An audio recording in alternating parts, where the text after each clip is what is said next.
On another matter, the loudest critics of American assistance to Ukraine tend to rest their case on three dubious claims. First, that somehow our support for Ukraine is a distraction from China, when in fact there are many reasons to believe exactly the opposite. Second, that there's no accountability of lethal U.S. assistance, when in fact, we have unprecedented visibility into how the weapons and vehicles we're providing Ukraine are being utilized.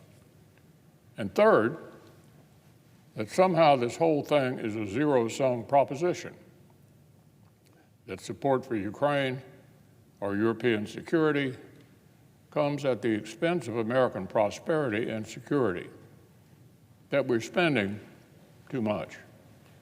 I'll discuss each of those faulty arguments in detail in the coming days, but today I'd like to discuss this last one in particular. Set aside the fact, recognized by the previous administration, national security strategy, that, quote, a strong and vital Europe is of vital importance to the United States. Standing with our allies against Putin is directly and measurably strengthening the U.S. military. Growing the U.S. industrial base and supporting thousands of good-paying American jobs. The overwhelming majority of the money we have appropriated is being spent here in America, right here in this country. This is especially true for the security assistance we've appropriated for Ukraine.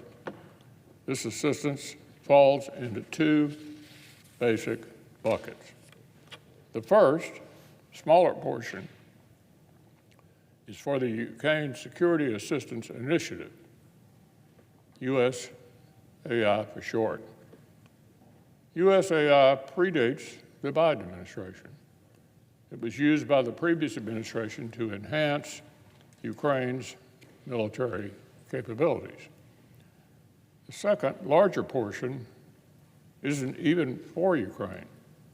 It is referred to as backfill or replenishment money, and it is used to purchase new versions of weapons and vehicles to replace the old, sometimes very old, versions the U.S. has taken from stockpiles and warehouses and transferred to Ukraine.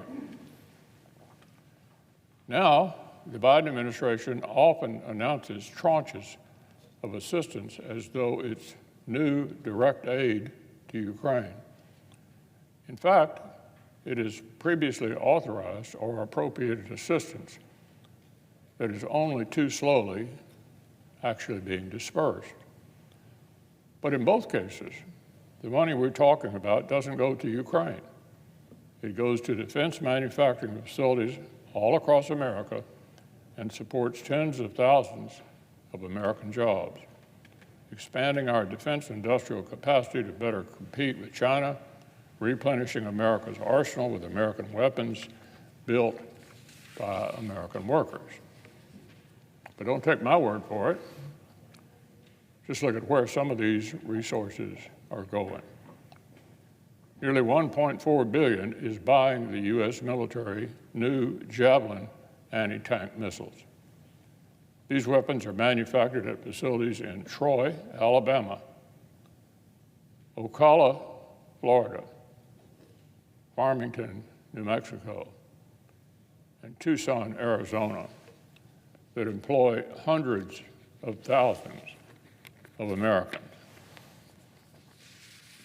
Another $3 billion is producing new precision rockets and Patriot missiles for our military. That work is underway at a plant in Camden, Arkansas, that employs nearly 1,000 workers. Dozens of suppliers across the country are doing work to support these high-end weapons.